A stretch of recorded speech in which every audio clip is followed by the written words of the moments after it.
بسم الله الحمد لله والصلاة والسلام على رسول الله أشهد أن لا إله إلا الله وحده لا شريك له وأشهد أن محمدا عبده ورسوله اللهم صل وسلم وبارك على نبينا محمد وعلى آله كما صليت وسلمت وباركت على نبينا إبراهيم وعلى آله في العالمين إنك حميد مجيد اللهم اهدنا واهد بنا إنك أنت الهادي اللهم إياك نعبد وإياك نستعين اهدنا الصراط المستقيم صراط الذين أنعمت عليهم غير المغضوب عليهم ولا الضالين اللهم آمين.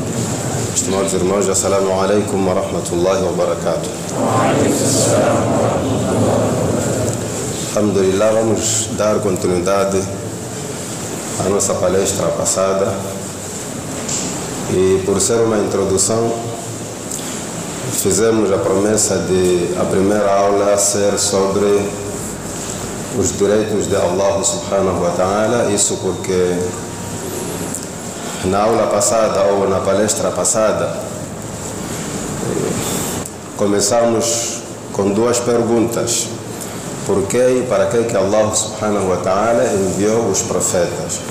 E de uma forma resumida fomos ver que Allah subhanahu wa ta'ala enviou os profetas para ensinar à humanidade como se relacionar entre si, como é que o homem deve se relacionar com outro homem, como é que este homem deve se relacionar com seu Criador, como é que ele deve se relacionar com o resto das criaturas, dentre elas visíveis e invisíveis.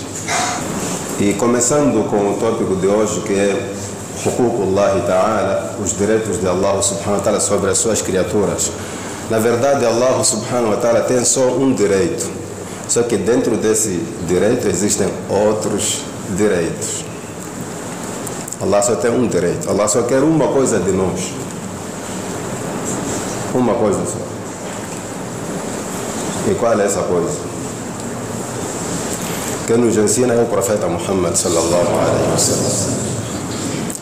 O profeta Muhammad sallallahu alaihi wasallam uma vez estava com um seu companheiro chamado Mu'adh bin Jabal, e ele perguntou ao seu companheiro, disse: Ya Mu'adh, atadri ma haqqullahi ala al-ibad? Você sabe qual é o direito de Allah sobre as suas criaturas, sobre todos os seres humanos? Neste caso, quando se fala de criaturas, não é só ser humano, mas nós estamos a colocar entre aspas o ser humano. O que é que todas as pessoas devem fazer obrigatoriamente para Allah? Você sabe? E ele disse: Allahu wa rasuluhu a'lam.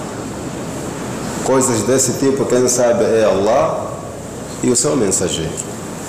E essa é a melhor resposta que se deve dar a quem tem conhecimento. Quando um professor, neste caso na religião, né, faz uma pergunta e você não tem noção da pergunta, não sabe a resposta, deve dizer Allahu a'lam. E quem diz Allahu a'lam, essa pessoa reconhece o seu nível em relação ao nível do seu Criador no que diz respeito ao conhecimento. Então Mu'adh bin Jabal disse que só Allah e seu mensageiro é que devem saber disso.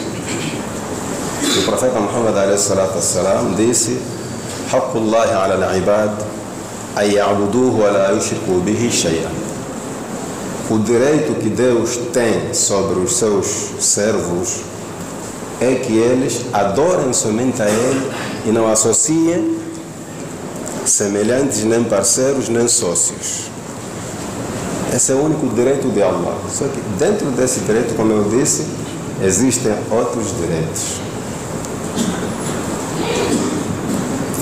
Aí devemos mais ou menos explicar o que é ya'buduhu, o que é adorar Allah subhanahu wa ta'ala. E eu vou chamar a atenção sobre esta palavra, adorar.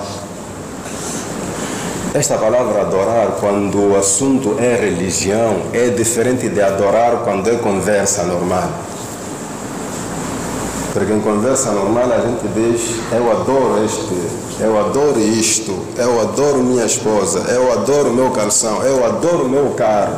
Na linguagem normal, não é problema dizer que eu adoro uma certa coisa, mas é melhor que o muçulmano tenha cuidado em usar esta palavra, porque é a palavra que mais se usou para Allah subhanahu wa ta'ala no seu direito.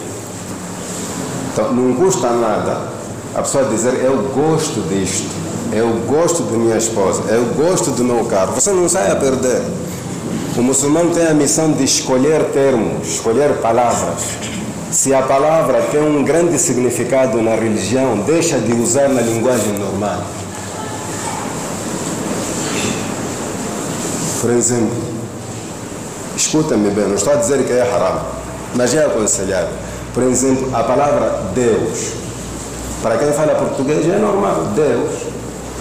Mas para um muçulmano, em termos de tawhid, monoteísmo, a palavra Deus não é bem aconselhável para um muçulmano utilizar referindo a Allah.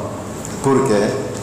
Porque Allah é uma palavra que está no singular, não admite plural, não tem gênero, não tem feminino.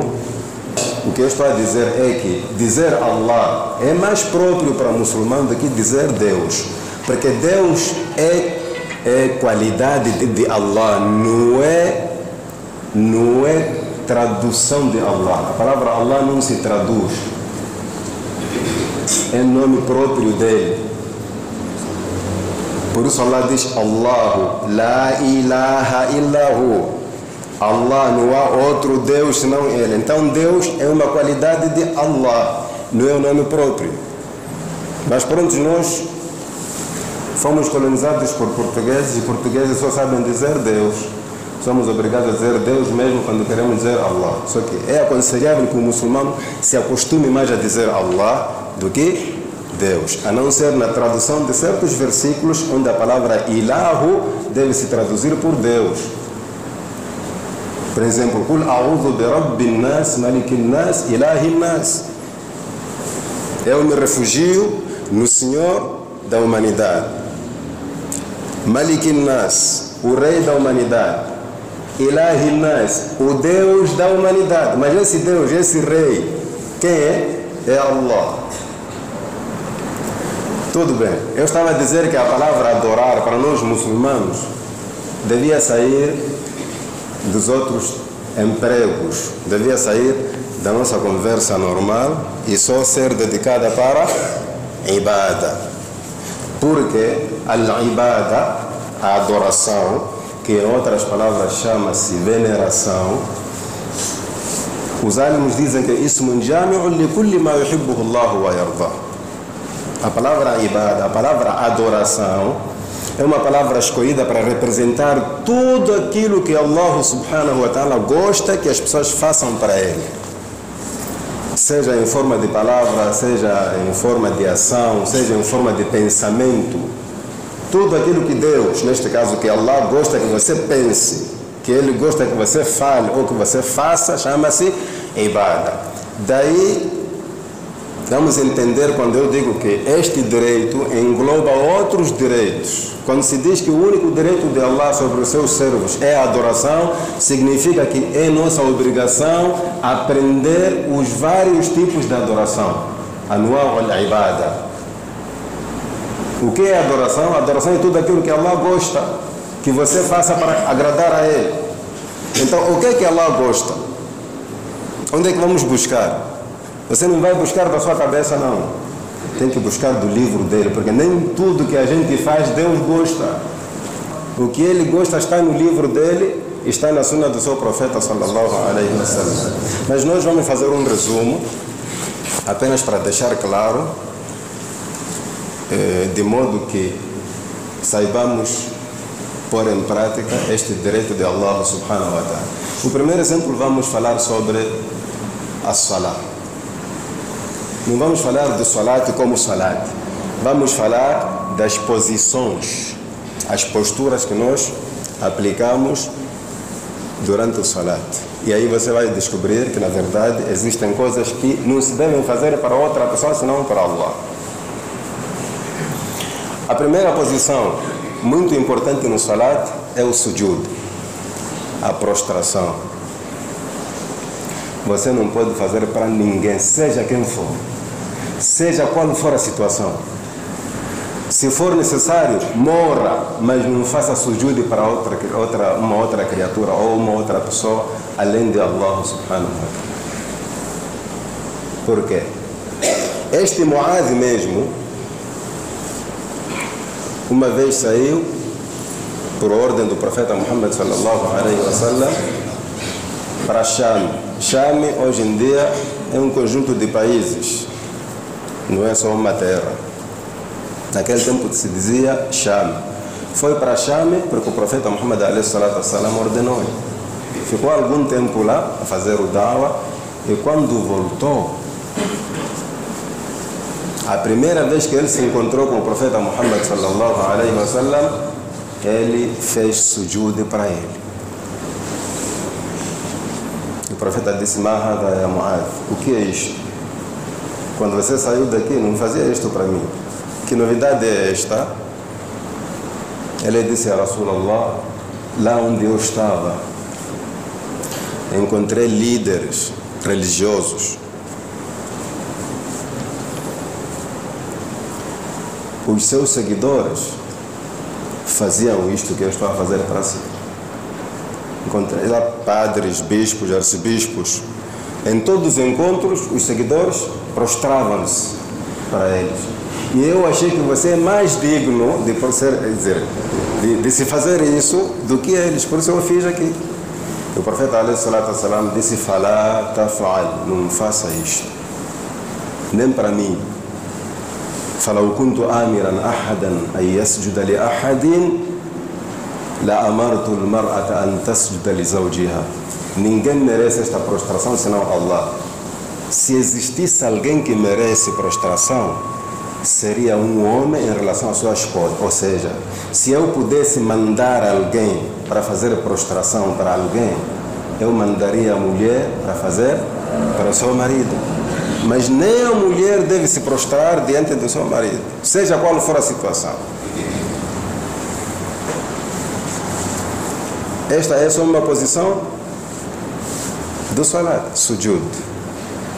Está claro que o salat só faz-se para Allah, mas não é só o salat como salat. Os seus constituintes, as posições que fazem parte do salat também são proibidas, mesmo fora do salat, você fazer para alguém.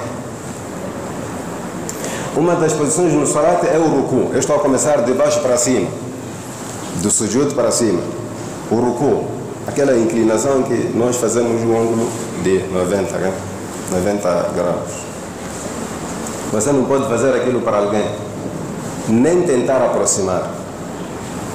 Porque um dos companheiros do profeta Muhammad sallallahu alaihi wasallam perguntou a ele disse: "Ya Rasulullah, ahaduna yalqa akhahu afayanhani lahu?" Se um de nós encontra seu irmão, por respeito, quer dizer, entre nós,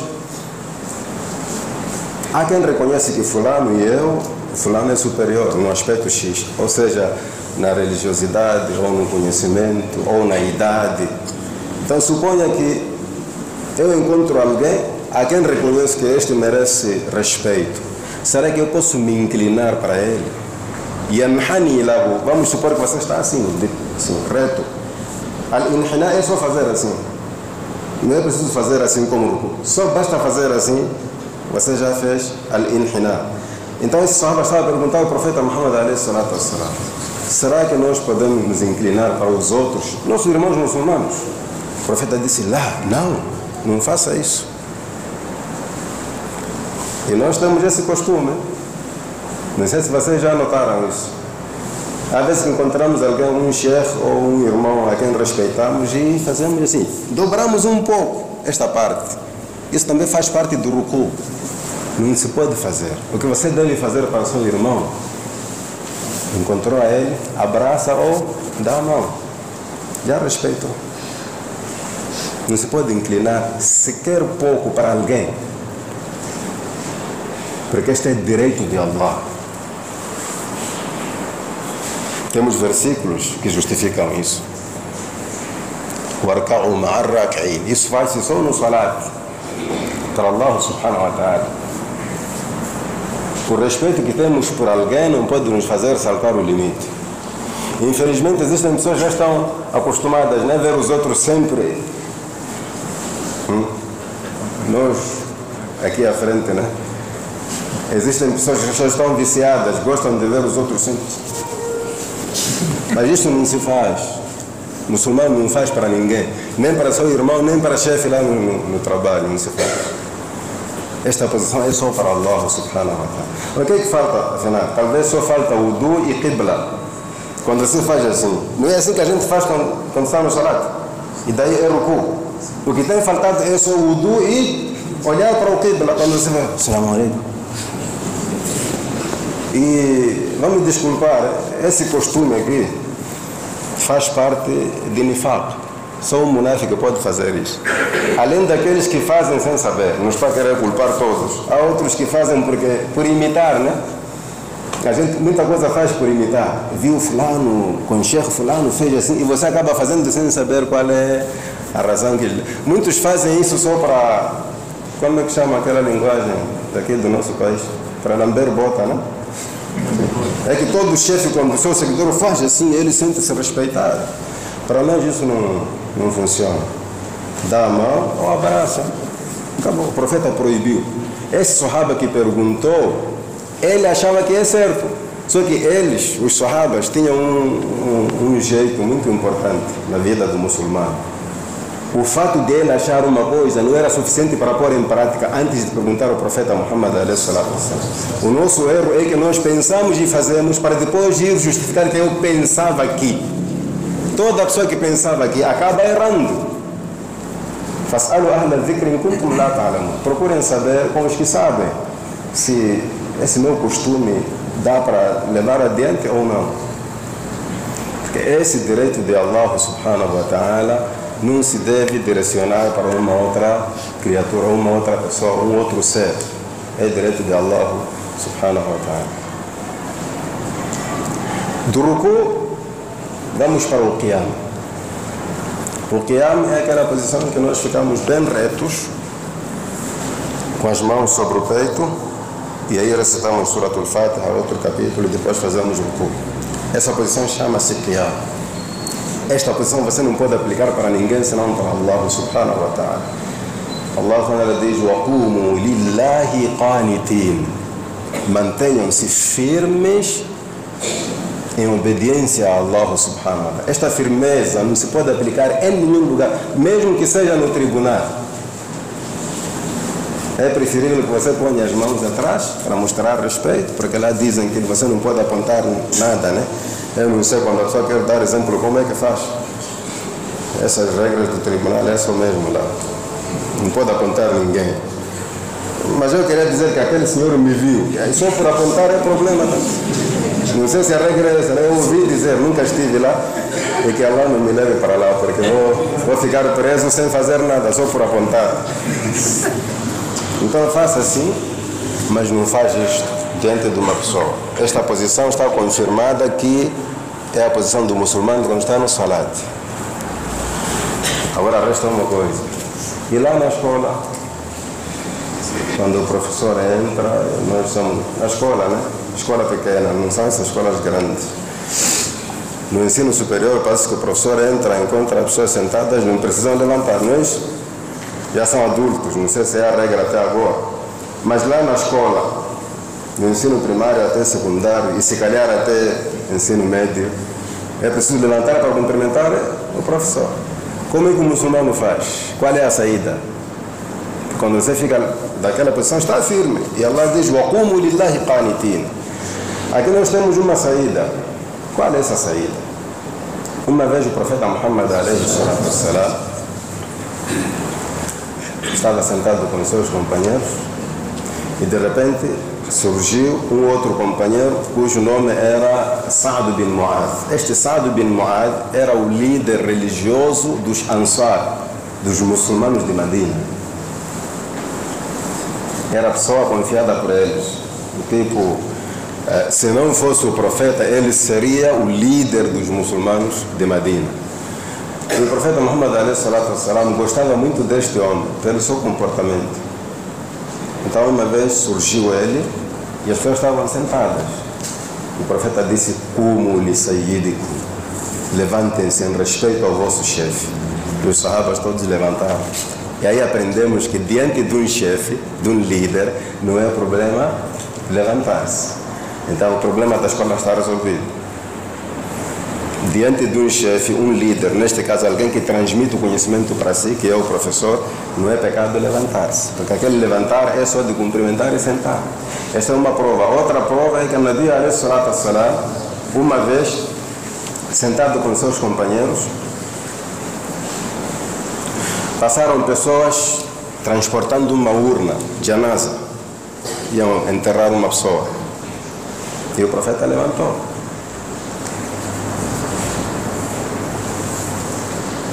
Aí ficou uma dúvida, levantou por quê? Aquela pessoa que ia ser enterrada não era muçulmana. E lhe perguntaram, ele disse, em respeito daquela alma que vivia naquele corpo. Então, entende-se que se respeitamos alguém morto, podemos respeitar alguém vivo. Então, o levantar que se referia aqui, que é só para Allah, é aquele levantar em que nós nos posicionamos e recitamos as palavras de Allah subhanahu wa ta'ala. Então este direito de só adorarmos a Allah inclui todos os atos de adoração que tenham consigo uma prova do Corão ou da Sunna que isto só se faz para Allah. Existem coisas que nós fazemos para Allah, mas também podemos fazer para pessoas. E existem versículos que comprovam isso. É necessário que o muçulmano saiba distinguir o que se faz para Allah e se faz para pessoas e o que se faz somente para Allah. Por exemplo, obediência. Allah diz: "Wa ati'u Allah wa ati'u Rasul". Obedeçam a Allah e obedeçam ao mensageiro. E temos hadiths que nos confirmam: "Ta'atul walidain", obedecer aos seus pais naquilo que é bom. Então a obediência pode ser exclusiva para Allah e às vezes pode ser para suas criaturas. Nós estamos a falar daquilo que é direito de Allah subhanahu wa ta'ala. Dentro desse direito temos o amor. É direito de Allah nós crentes amarmos a Ele.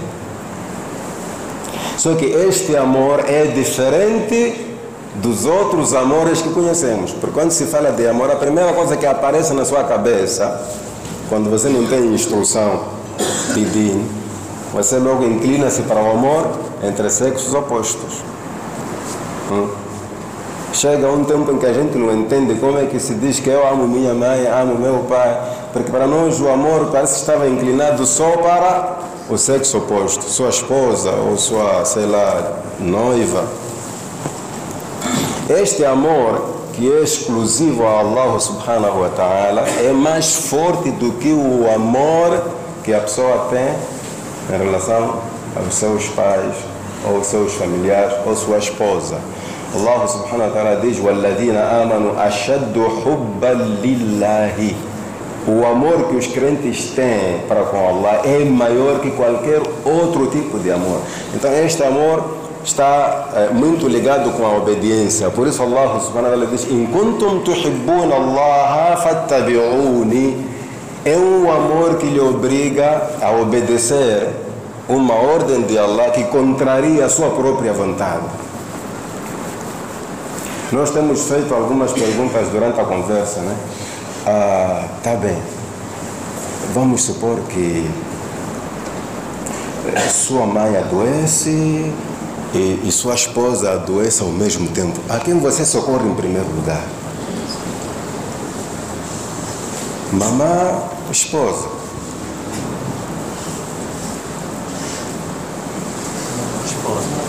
Não vale a pena tentar responder, você corre o risco de falhar. Esse lugar é muito perigoso. Sabe por quê? Porque o profeta Muhammad alayhi salatu wassalam disse de princípio: "Wa'ati kulla dhi haqqin haqqa". É sua obrigação dar a cada um o seu direito. Sua mãe tem direito sobre você, sua esposa tem direito sobre você. Aqui você não pode olhar para as pessoas, vai errar. tem que olhar para as circunstâncias, a situação. Não olha para a mamã, é muito forte. Não olha para a sua esposa, é muito sensível. Olha para a circunstância. Minha mãe está doente e minha esposa está doente. As duas chamam por mim. Outra diz que antes de você gostar dele, eu é que lhe carreguei por muito tempo. E outra diz que apesar de tudo, assim que ele grande, eu é que lhe sirvo mais do que você. Cada uma tem a sua razão. Olha para as circunstâncias. Quem está mais doente? Quem precisa mais do hospital? Quem está perto de você? Essa é a primeira pessoa que você vai tratar. E não significa que desprezou a outra. Se você olhar para as pessoas, vai atropelar os direitos. Mas isto tudo não pode superar o amor que você tem por Allah. Como? Mamãe está doente. Esposa está doente. Chegou o tempo de salat, que é direito de Allah. Não vai em nenhum lado antes de fazer salat. Isso aqui é amar a Allah. Não vai em nenhum lado antes de fazer salat. Porque 3 coisas não se podem atrasar quando chega o tempo. Idha uqimat as-salat,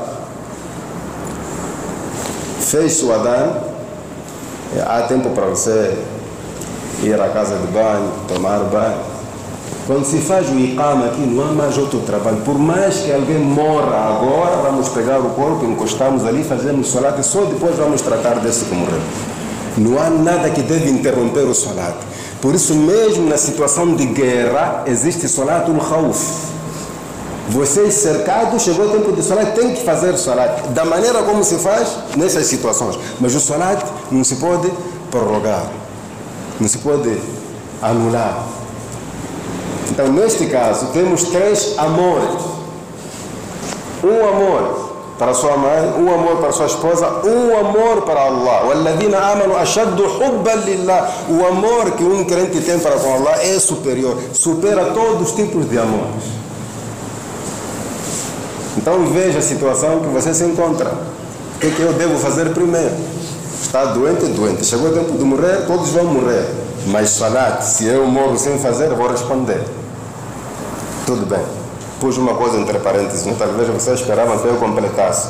Quais são as 3 coisas que não se devem adiar quando chega o tempo? A salat, idha uqimat as-salat, primeiro. Segundo, quando alguém morre, está para se fazer o salatul janaza. O profeta disse, asri'u bil janaza. O processo fúnebre deve ser tratado com prioridade. Não gaste mais tempo à espera daquilo. Se for possível, enterre o mais rápido possível. A terceira coisa é o casamento. Você vai noivar numa certa família, chegou o dia do casamento, naquele instante em que as pessoas estão ali, testemunhas estão ali, o pai dela está ali, você está ali, não peguem outros assuntos, conversa, se comida não. Façam casar estes homens, aliás, sim, estes noivos, senão se for homem vai ser gays, né? Façam casar este noivo aqui antes que ele caia no perigo. Vou dar um exemplo mais claro. Chegou o tempo de casar. Sabemos quais são as condições, mais ou menos. O mínimo que deve se cumprir no casamento, naquele ato de casamento, é que hajam 2 pessoas a testemunhar. Essas 2 pessoas devem ser estranhas ao casar, ou seja, não podem ser familiar do homem que vai casar ou da mulher que vai ser casada. 2. Temos que ter o noivo e a noiva, 4, e temos que ter o responsável da mulher. Com este número de pessoas é suficiente para fazer o casamento. Mas acontece que nós convidamos outras pessoas e ali temos milhares de pessoas que estão à espera para assistir àquele casamento. Só que, naquele instante que as pessoas sentam para fazer casar, acontece alguma coisa que atrai as pessoas. Vamos supor que acidentou um carro forte. Carro forte conhecemos, né? Aquele que transporta dinheiro do banco. Acidentou aí e o dinheiro está na estrada. Pois, que tal é mandar esperar este casamento primeiro? Adiar um pouco. Vamos ver o que é que se passa lá e depois voltamos. Não se pode fazer isso. Sabe por quê? Quando todo mundo estiver lá na estrada à procura de dinheiro, estes podem se aproveitar, beijar-se aqui, podem entrar no quarto, fazer zina, quando já tinha chegado o tempo de casar. Sim, as pessoas foram tratar negócio, vamos tratar o nosso. Você sabe qual é a preocupação de um jovem quando chega aquele momento de casar? Suportou muito tempo e viu que ninguém está aqui. Então, quando chega tempo de fazer casar alguém, não há atraso.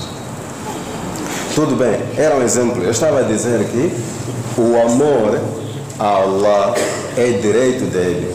É nossa obrigação amar Allah subhanahu wa ta'ala. E o verdadeiro amor a Allah não é ficar sentado e pronto, a imaginar coisas, dizer que eu amo Allah, eu amo Allah. Amar Allah vê-se na prática, quando você dá prioridade às suas ordens. Então, este amor está dentro do ibad. Por isso dizem que al-mahabba, o amor, é um ato de adoração. É um ato de adoração íntimo. Ele vive no coração. Quando você ama Allah subhanahu wa ta'ala, sempre dá prioridade àquilo que é de Allah. Ou seja, antes de fazer alguma coisa como muçulmano, você faz consulta no livro de Allah. O que é que Allah diz sobre isto? Porque eu não posso contradizer, nem posso contrariar as ordens daquele que eu amo. E isso é verdade. Na nossa vida real, na prática, quando você gosta de alguém, você não tem coragem de desobedecer. É o que acontece nas nossas casas. Muitos de nós até atropelamos mandamentos de Allah só para agradar nossa esposa, porque nós amamos a ela. Quando a mulher diz que eu gostaria de ir passear. Ir passear aonde? Na cidade ou passear de viagem? Eu gostaria de viajar. E você não está a favor da viagem, mas tem medo de proibir a ela e ela depois vai reagir. Acaba aceitando. O amor já lhe obrigou a aceitar o que você não queria. O mesmo se faz para Allah. Por amar Allah subhanahu wa ta'ala, você obedece à ordem dele, mesmo quando o seu corpo ou a sua vontade não é maior, porque a vontade também é necessária. Então, o amor é um dos direitos de Allah subhanahu wa ta'ala sobre os seus servos. Dentro desse único direito, nós estamos a falar só de um único direito chamado ibadah. Dentro desse único direito encontramos lá outra particularidade, que é confiar em Allah. É obrigatório, neste caso nós muçulmanos, confiarmos a Allah subhanahu wa ta'ala do que confiamos uma outra coisa. Em todos os seus haveres, em tudo que você faz, está a estudar, por mais inteligente que você seja, não confia na sua inteligência, confia em Allah. Está a construir, por mais que tenha reunido todas as condições, já tem todo o material preparado, não confia no material preparado, confia em Allah. Por isso Allah, de uma forma resumida, ele diz: وَإِذَا عَزَمْتَ فَتَوَكَّلْ عَلَى اللَّهِ. Se você decidir fazer alguma coisa, confie em Allah. Deposita a sua confiança em Allah subhanahu wa ta'ala, porque esses requisitos todos correm o risco de, em pouco tempo, num abrir e fechar de olhos, isso pode desaparecer. Mesmo quando você tem certeza que o fulano prometeu um emprego, confie em Allah. Porque se esse fulano amanhecer morto, quem vai tomar conta do seu assunto? Esse fulano tem uma coisa muito sensível no seu corpo, que é o coração. E o coração é chamado coração porque ele sempre vira. A pessoa pode ter uma intenção, pode formalizar uma intenção agora, quando vai se deitar, dorme, acorda com outra intenção. Alguém lhe prometeu um emprego, você tem 12ª, ou já fez faculdade, tudo bem, dará todos os papéis, tudo, amanhã 8 horas, é só me dar sinal, você dorme tranquilo. Essa tranquilidade é falsa, se não for encostada a Allah, é falsa, porque de um momento para outro isso pode virar. De um momento, sem você perceber, as coisas podem mudar. Ou ele descobre que talvez um dia você falou mal dele, pronto, é só anular. Aquilo fica sem efeito, desculpa lá, fica sem efeito. E você tinha toda a confiança, 99,9% da sua confiança estava nele e só 0,1% estava com Allah. Então, em tudo que você faz, se confiar em Allah, você está seguro. وَعَلَى اللَّهِ فَتَوَكَّلُوا إِن كُنتُم مُؤْمِنِينَ. Quem é crente, a sua obrigação é confiar em Allah subhanahu wa ta'ala. Porque tudo está nas suas mãos.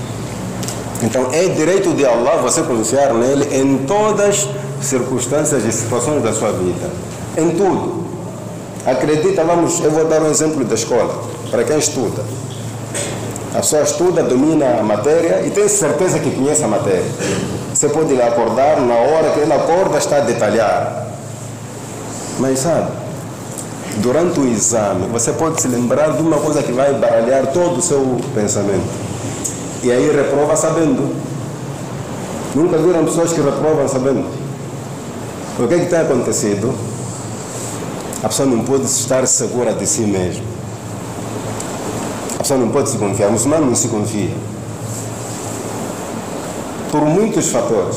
Um dos fatores é que a primeira coisa que existe em nós é a fraqueza. A fraqueza rodeia-nos de todos os lados. Nós somos fracos no pensamento, somos fracos até fisicamente no corpo, somos fracos na visão, não conseguimos ver o nosso futuro tal como devíamos ver, na análise. Então é obrigatório que você, sendo muçulmano, confie em Allah em tudo, mesmo quando acha que já priorizou tudo, já preparou tudo, ainda não se fez nada. Allah subhanahu wa ta'ala pode invalidar tudo que a gente faz no último minuto. Então, um dos direitos de Allah é nós confiarmos nele. Outro direito que faz parte deste único direito, al-ibada, é lembrar-se sempre de Allah subhanahu wa ta'ala. Quando a gente fala de lembrar a Allah, há várias formas de lembrar a Allah. Existe lembrar calado, imaginando, refletindo naquilo que Allah criou. Existe lembrar falando. E aqui no falar também temos divisões. Falando ou glorificando o nome dele, subhanallah, alhamdulillah, la ilaha illallah, Allahu Akbar. Ou falando assim como estou a falar para vocês. Estou a falar de qualidades e direito de Allah. Isso também chama-se lembrar-se ou recordação de Allah. É obrigatório que o muçulmano sempre se recorde de Allah. E presta atenção que eu não estou a falar das vantagens, apenas estou a falar dos direitos. Se formos a falar de vantagens, vamos precisar de muito tempo. Mas deixa-me aqui dar a título de exemplo a vantagem de você sempre lembrar-se de Allah subhanahu wa ta'ala. A primeira vantagem é que você vive tranquilo, não se precipita em nada. Toda pessoa que quando quer fazer alguma coisa procura saber se Allah gosta ou não, esta pessoa não vai cair no erro. Nunca. O erro é para pessoas que tratam de suas vidas sem meter lá Allah subhanahu wa ta'ala. O exemplo disso é o que nós fazemos com os nossos telefones celular. Quando você esquece o seu telefone em casa e lembra-se depois de 15 metros, eu acredito que mesmo indo para o salat você há de voltar. Se existe quem não faz isso, alhamdulillah. Sai de casa e esquece o telefone. Depois de 15 metros você há de voltar. E não vai ter em conta que estes 15 metros podem ter consumido uns rukus lá, uns rakaats, você vai perder. A gente volta para buscar, porque nós damos uma importância grande ao nosso telefone devido àquilo que existe ali. Existem coisas que nós não queremos que sejam vistas no nosso telefone. E existem chamadas que nós preferimos que venham nos baralhar aqui no salat do que o telefone ficar em casa. Aí você vai buscar. Uma das chamadas é de compromisso de dinheiro. Você está a andar atrás do dinheiro há 2 semanas e o homem mandou mensagem de manhã dizer que para esta tarde vou lhe ligar. Ele só disse à tarde, não sabe que hora da tarde. Aí é obrigatório você andar com o telefone para ver se pelo menos durante o salat você assemelha que talvez seja ele que está a ligar. Então não tem como deixar o telefone em casa. Você nem sabe quem está a ligar, mas só porque houve uma promessa, quando ele já sabe, pelo menos já deu sinal. Aí dá salam no corpo para Então nós não deixamos o telefone em casa porque sabemos qual é a importância desse telefone na nossa vida. Mas o que é telefone? Se nós vivemos muito tempo sem telefone, como é que vivíamos? Mais importante é Allah andar consigo nos seus haveres. Eu estou a sair de casa, vou para onde? Eu vou para onde? Vou fazer o quê? O que vou fazer não é uma coisa que Allah não gosta. Não, tem que voltar. Então quem se lembra de Allah nunca cai no erro. E se você quiser experimentar, não faça nada. Apenas lembre-se do seu passado. Todo o erro que você cometeu na vida foi porque você não se lembrou de Allah. E se lembrou, talvez não deu o seu devido direito. Continuou mesmo sabendo que está errado. Não experimenta fazer isso, que é um grande risco. Apenas lembre-se do seu passado. Todo o pecado que você cometeu, dos maiores aos pequenos, aos menores, foi quando você esqueceu-se de Allah. Ou se lembrou dele, mas não deu a sua devida importância. Do mesmo jeito que quando você esquece o telefone em casa e lembra-se que não tem nenhum compromisso e está há 4 dias que ninguém liga para si, você deixa, vai fazer salat e fica lá até a Asr, fica até Maghrib, só à noite, e na mesma não apanha nenhuma mensagem lá. Então não tem importância. Mas quem tem compromissos no telefone, não deixa o telefone. Eu só estou a dar exemplos, não estou a assemelhar Allah ao telefone, estou a dar exemplos. Então, o direito que Allah tem, quando se fala de recordação, é que o crente muçulmano deve andar com o seu Criador dentro de si. Outra vantagem é que o muçulmano, na verdade, a maneira de pensar do muçulmano é diferente de qualquer pessoa. E eu falo isso, sei que alguém pode entender, mas o muçulmano pensa muito diferente de uma outra pessoa. Quando eu falei isso lá com os brasileiros, eram assim: o muçulmano tem pensamento muito acelerado, não tem medo de morrer, mata de qualquer maneira. Você tem muita razão. Eles entenderam de forma negativa, né? Foi uma conversa com alguns irmãos da estrada e o que eu estou a querer dizer é que o muçulmano pensa diferente de outra pessoa. Por quê?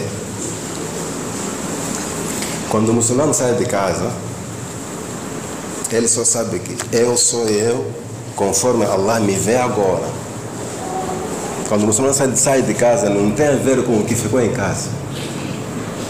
Já não é dele. Porque daqui pode não voltar. Daqui diretamente ou para o hospital ou para o cemitério. Ou seja, assim que nós estamos, você é você assim como você está aí. Seu dinheiro está no banco, esquece lá, não é seu. Acredita? Ou a coisa não está, essa conversa não está a animar, né? Nós somos nós assim como estamos aqui. O que você deixou em casa, no banco, no serviço, não é seu. O muçulmano pensa assim. Não é? É seu. Vocês já pensaram até lá? Estamos juntos. Você é você assim como está aqui. O que é seu é isto que está consigo agora. Vamos supor que vamos enfrentar agora uma situação, uma calamidade natural, onde todos vamos morrer aqui na mesquita. Tem um piso lá em cima. Imagina tudo isso cair sobre nós. Não vou dizer que ninguém ia salvar, mas dificilmente iríamos salvar. Tá? E isto não acontece só aqui. Aí na estrada também houve terremoto, qualquer coisa. Então morre-se muito que já não dá para cavar um cabre para cada pessoa. Já não dá para lavar os corpos. Já não dá para fazer nada. Você vai como? Assim como está aqui. Então você é você assim como está aqui. O muçulmano anda assim.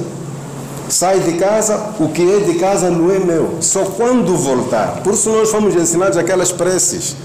Quando o muçulmano sai de casa, quando chega a casa, significa o quê? Aqueles duas que a gente lê quando volta para casa ou quando sai de casa, significa o quê? Significa que você já entregou tudo a Allah e você está assim como está. Então, uma das vantagens de se lembrar de Allah em todas as suas situações, em todas as circunstâncias, é que você anda livre sem peso.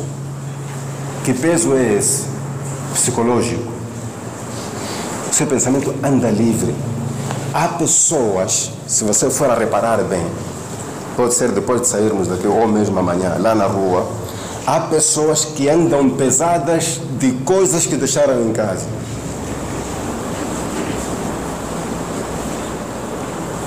Muçulmano, nem as coisas, nem o ciúme, nem a preocupação, seja qual for. Você não conhece pessoas que quando saem de casa voltam, saem, antes de chegar onde vão? Nunca viu esse tipo de pessoas? Já viu, não? Sai uns 15 metros e volta. E você lhe pergunta por que voltou, não sabe justificar. Sai e volta. Porque anda com a preocupação provocada pelo ciúme. Quero ver se quando sai ninguém aparece lá em casa. Mas como é que vai aparecer em 15 minutos? Ele vai precisar que você desapareça para depois aparecer. Então vai, depois de repente começa a ligar para a esposa sem objetivo nem programa. A mulher atende, estás em casa mesmo. Essas preocupações o muçulmano não tem porquê, porque o muçulmano é ele assim como é. Tawakkaltu ala Allah, la hawla la quwwata illa billah. No pior, é menos uma preocupação. Tá? Quando você se lembra de Allah, seja qual for a situação, ela ameniza-se, perde o peso. Você está em casa ou está a trabalhar, de repente aparece uma chamada a dizer que seu filho caiu. Caiu como? De onde? Estava a brincar aí, subiu um muro, depois caiu, assim está desmaiado. É preocupação. Como pessoa você fica preocupado, não é isso? Corre para casa e encontra a criança estatelada aí, a respirar fundo. Vamos ver a diferença entre muçulmano e não muçulmano. O que devemos fazer? A criança está doente e temos hospital. Quantas pessoas são vocês lá em casa? 3 ou 4, né? Adultos. Uma pessoa leva a criança para o hospital, ou 2, uma fica a fazer 2 rakat. Para evitar cair no erro. Porque esta criança vai ser tratada por pessoa. E a pessoa não tem poder nenhum. Mesmo que seja conhecedora, pode confundir. Você fica a fazer 2 rakaats para pedir a Allah para que a criança encontre alguém que tome os cuidados necessários para ela melhorar. 1. 2, que Allah facilite. 3, para que você não encarregue aquela preocupação ao ponto de você adoecer mais que a criança. Sim. Vamos supor que alguém passou 5, 6, 7 anos depois de casar e não tem filho. De repente, a mulher fica grávida, então a criança, quando faz 2, 3 anos, cai desse jeito. Você começa a ver que vai perder o seu único filho. E perdendo este filho, você também pode morrer só de tensão. Lembre-se de Allah e Allah vai amenizar a situação. Outros não. Antes da criança ser levada para o hospital, começam a se culpar, começam a insultar a mulher, você não é responsável, deixa que de qualquer maneira, que problema de um lado para o outro, a criança está hospitalizada e o lar está em risco de divórcio. Porque você não se lembrou logo de Allah, que isto estava na conta da criança, seja qual for a culpa da mulher ou do empregado, estava na conta. Mas musibatin illa bi'idhnillah. Aconteceu algo triste, estava predestinado. Então, é sua obrigação e é direito de Allah você lembrar-se de Allah em todas as situações. Quando a gente fala de situação, não estamos a falar só de situações de alegria. Há situações em que para lembrar-se de Allah você tem que ter um imã muito forte. Por olhar. Astaghfirullah.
Bismillah, alhamdulillah, salatu wassalamu ala rasulillah. Então, este único direito de Allah, que é a adoração, envolve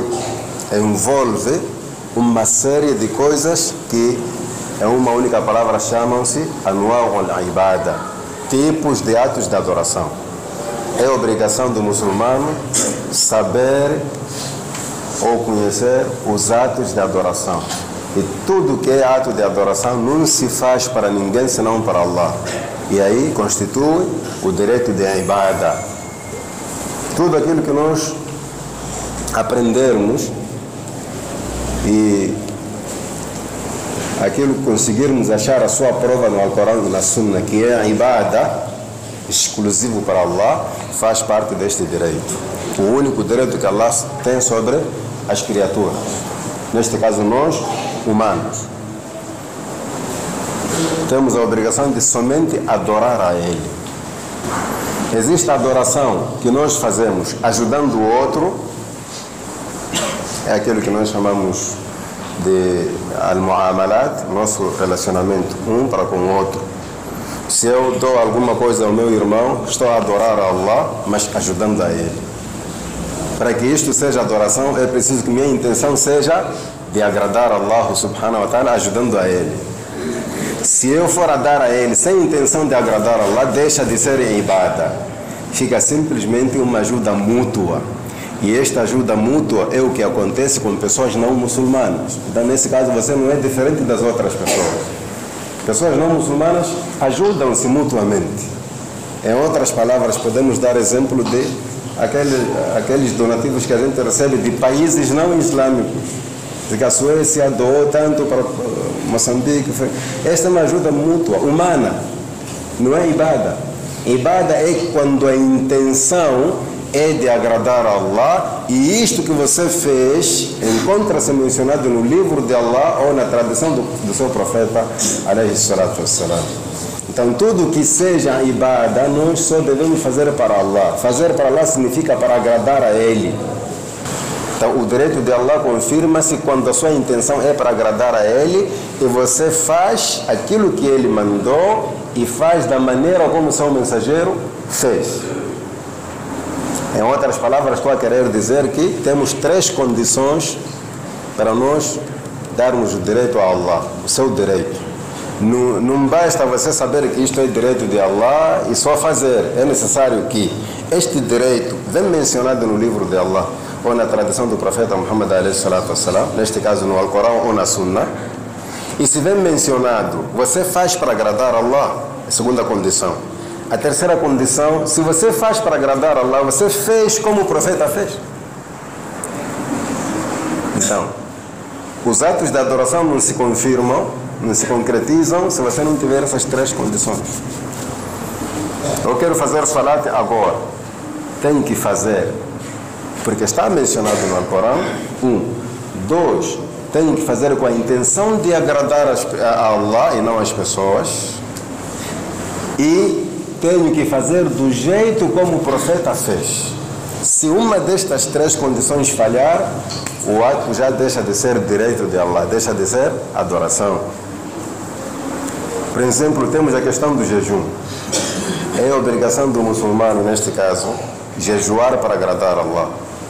Mas nós sabemos que o jejum tem suas vantagens físicas, morais também. A pessoa pode se aperceber dessas vantagens do jejum e, não sendo muçulmana, ela jejuar durante os 30 dias de Ramadã. Esta pessoa não está a fazer ibada, não está a cumprir com o direito de Allah, porque ela foi buscar outros fins, outros objetivos. Existe aquele que está doente e foi informado para jejuar 3 vezes por semana ou 3 dias por semana, e fica difícil jejuar sozinho. Então, quando aparece o Ramadã, ele sabe que se eu jejuar não estarei sozinho, todo mundo está a jejuar. A intenção dele é de fazer dieta para acompanhar aquela indicação médica. Aí deixa de ser ibada. Este não está a adorar Allah. Porque quando o profeta jejuava, a intenção não era de fazer dieta. Só que a dieta vem como um bônus, vem como uma vantagem de jejuar. A intenção de jejuar do profeta era de agradar a Allah, porque Allah ordenou aos muçulmanos a jejuarem. Então, tudo que acontecer de bom através do jejum é um bônus. Nós chamamos de bacela, né? É uma bacela, por você ter jejuado. Mas se você pega esse bônus, transforma em objetivo, então este ato, apesar de ser adoração, para si não é adoração. É quando nós ouvimos falar, por exemplo, de salat, podemos todos fazer o salat juntos aqui, mas alguns salates podem não ser aceitos, porque uma das 3 condições está a falhar. Você fez salat com os muçulmanos, mas não fez do jeito como o profeta fez.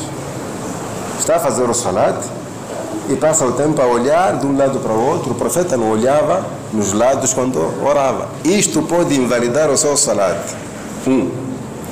Não, você faz o salat firme, está bem concentrado, mas a sua intenção não é só o salat. Você veio aqui porque alguém está sempre aqui e você procura por ele e não lhe encontra, tem alguma dívida com ele. Então não tem como esperar lá fora porque vai ser suspeito de ladrão de sapato. Tem que entrar aqui sabendo que eu estou à procura de fulano. Esse salat está comprometido. O objetivo já não é agradar a Allah. Para dizer que para dar o direito a Allah subhanahu wa ta'ala é preciso ter em conta 3 condições. Tem que ter prova disso. Tem que ter a certeza que isto que estou a fazer está mencionado no Alcorão ou na Sunnah. A sua intenção deve ser para agradar a Allah e tem que fazer a coisa como o profeta fez. E o maior desafio está aqui, como o profeta fez. Porque essas pessoas que contrariam o profeta também têm a intenção de agradar a Allah, mas não sabem como o profeta fazia uma certa coisa e acabam atropelando e surge aquilo que nós chamamos de bid'ah, inovação. A inovação surge quando você contraria a maneira como o profeta fazia a coisa. Se calhar a coisa vem mencionada no Alcorão, a sua intenção é de agradar a Allah, mas você fez de forma errada e tudo fica errado. Essas 3 condições devem ser todas saudáveis. Mas seja como for, estamos a falar de o único direito de Allah sobre os seus servos. E eu prometi que seria em resumo, porque queremos transmitir essa mensagem de maneira que seja abrangente. Se falamos de direitos de Allah, temos que falar direito dos anjos, dos djinns, das pessoas e de muita coisa. Só que o que nós queremos buscar como vantagem é que você esteja informado com um pouco de tudo. Porque todo detalhe não é numa palestra entre Salat e outro. Todo detalhe é com aulas mesmo, em que você escreve, copia ou pelo menos escuta com muita atenção.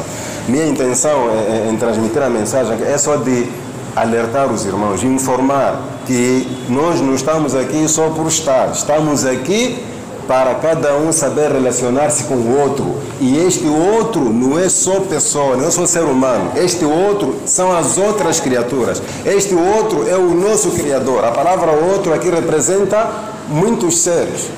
Como é que você, estando aqui, se relaciona com Allah, como seu Criador? O que é que você deve fazer para Allah? Como é que você se relaciona com essas criaturas invisíveis? Se você acredita que existe anjo, este anjo você deve conhecer, tem que saber o que é que o anjo gosta, o que é que ele não gosta, para você não atropelar, para você não violar os seus direitos. O anjo também tem direitos. Se você acredita no djinn, tem que saber como é que o djinn é, e nós já temos essas informações, como é que o djinn é, o que é que eu devo fazer em casa para não incomodar um djinn, okay? A que horas eu não posso passar em certos lugares, porque nesses lugares vivem os djinns. Em outras palavras, as Nações Unidas não deviam só apresentar aquela Carta de Direitos Humanos, homem para homem. Deviam saber que existem outras criaturas que também devem ser respeitadas. Na nossa fé islâmica, nós somos criaturas. Antes de estarmos aqui, já haviam criaturas. E Allah já traçou como a gente lidar com cada criatura. Não é ser humano que nasceu há 20 anos que vai estabelecer leis de como eu me comportar com alguém. Não é possível. Essa lei só vai atropelar outras leis. A nossa maneira de pensar é essa. Por isso somos conhecidos por idealistas, fundamentalistas. Estas palavras idealistas, fundamentalistas, é porque nós queremos o fundamento de cada coisa. O que é que Allah, que é o dono disto, disse sobre este assunto? Mas não é preciso Allah, entre nós sabemos como lidar. Não, na verdade nós não temos a capacidade de fazer nada se não nos basearmos naquilo que Allah disse. E como exemplo final, para que você não fique confuso, porque existem irmãos que tem influência do materialismo, ensino acadêmico. Eu quero vos dizer, o homem não é capaz de fazer nada se não se basear naquilo que Allah falou. Mas o homem inventa coisas, fabrica aviões, carros, tecnologia. Tá bem, vou lhe dar um minuto para pensar. Em que se baseou o homem para fazer o avião? Pensou? Não pensou, imitou. Viu o pássaro, depois pensou. Mesmo na tecnologia, o homem precisa de socorro de Allah. O barco, peixe. Não é isso? Está claro, né? Porque se a gente fala de leis, não, isso é coisa de lei, o homem pode fazer. O homem não tem capacidade de fazer nada se não se basear naquilo que Allah instruiu. Não temos isso. E ninguém vai negar isso. Se você for agora para o aeroporto, pode ver que os aviões são diferentes. Cada avião é parecido com um certo tipo de pássaro. Cada avião pode ter nomes diferentes. Embraer, Boeing. Se você for a ver, isto parece coisa X. Eles foram na natureza, naquilo que Allah criou, imitaram e fizeram. E esse homem, com essa imitação, quer dizer que não vai elaborar nenhuma lei se não se basear nas leis de Allah. Todo aquele que faz isto merece isto. Não é o homem que vai fazer isso. Quem sabe o que um merece é aquele que criou esse ser. Em resumo, vamos fazer salat, mas a importância fica essa. As nossas palestras vão querer mais ou menos focar esse ponto. Nós não somos nada se não nos basearmos nos ensinamentos de Allah subhanahu wa ta'ala, e isso nos faz lembrar o versículo que eu apresentei na introdução destas palestras noturnas. Inna alayna lal-huda. Este versículo está num capítulo que você sabe, não está muito longe, não está no meio do Alcorão, está no Suratul Layl. Inna alayna lal-huda. Allah diz que é nossa obrigação encaminhar o homem. O homem não faz nada se não se basear nos ensinamentos de Allah. أقول قولي هذا وأستغفر الله لي ولكم وصلى الله وسلم على نبينا محمد والحمد لله رب العالمين.